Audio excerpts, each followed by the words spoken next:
இதெல்லாம் உன் வேலைதானா? ஆமா. இவ்வளவு சின்னதா இருந்துட்டு எங்களுக்கு ஆட்டம் காட்டுறியா? இதோட உன் கதை முடிஞ்சது.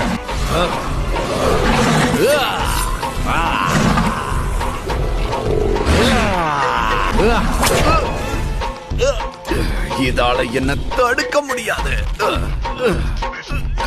நீர்வீழ்ச்சி திறனை பயன்படுத்திட வேண்டியது.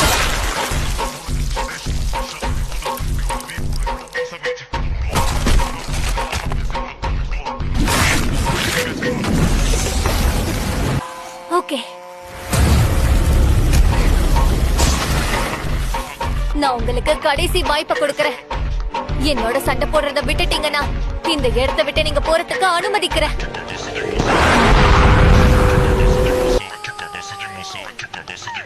உங்களுக்கு நாங்கள் அடிமை, உங்களுக்கு நாங்கள் தலைவணங்குகிறோம்.